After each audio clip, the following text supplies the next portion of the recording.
அண்ணாவின் மறைவை அடுத்து தலைவராக பொறுப்பேற்ற கருணாநிதி தலைமையில் தேர்தலை சந்தித்த திமுக 203 தொகுதிகளில் போட்டியிட்டு 184 வெற்றி பெற்றது. காங்கிரஸ், இந்திய கம்யூனிஸ்ட், பிரஜா சோசலிஸ்ட் கட்சி உள்ளிட்ட 7 கட்சி கூட்டணியை அமைத்த திமுகவின் வாக்கு 40.69% 48.58% அதிகரித்தது. மதுவிலக்கு கொள்கையை தளர்த்தியதால் திமுகவுடனான உறவை முறித்துக் கொண்ட ராஜாஜியின் சுதந்திரா கட்சி 1969 உருவான காமராஜ் தலைமையிலான ஸ்தாபன காங்கிரசுடன் இணைந்தது. திமுகவை தொடர்ந்து எதிர்த்து வந்த பெரியாரின் திராவிட கழகம் இந்த தேர்தலில்தான் முதன்முறையாக கருணாநிதி தலைமையிலான திமுகவை ஆதரித்தது. 6 கட்சிகள் இடம்பெற்றிருந்தும் காமராஜ் தலைமையிலான ஸ்தாபன காங்கிரஸ் வென்ற 15 தொகுதியை சேர்த்து அக்கூட்டணி 21 இடங்களை மட்டுமே கைப்பற்றியது.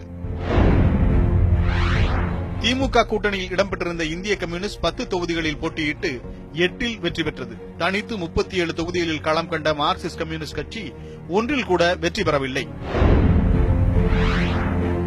திமுக தலைமையிலான கூட்டணியில் இடம்பெற்றிருந்த பார்வர்ட் பிளாக்கின் 9 பேரில் 7 பேரும், பிரஜா சோசலிஸ்டின் 4 பேரும், இந்திய முஸ்லீம் லீகின் 2 பேரும் வெற்றி பெற்றனர். தேசிய கட்சிகளின் 278 வேட்பாளர்களில் மார்க்சிஸ்ட் கட்சியின் 33 பேர் உட்பட மொத்தம் 39 வேட்பாளர்கள் டெபாசிட்டை இழந்தனர்.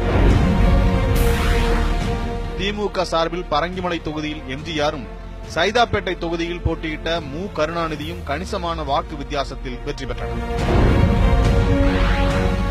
பிரதான எதிர்க்கட்சியான ஸ்தாபன காங்கிரசின் தலைவரும் முன்னாள் முதலமைச்சருமான காமராஜர் இந்த தேர்தலில் போட்டியிடவே இல்லை.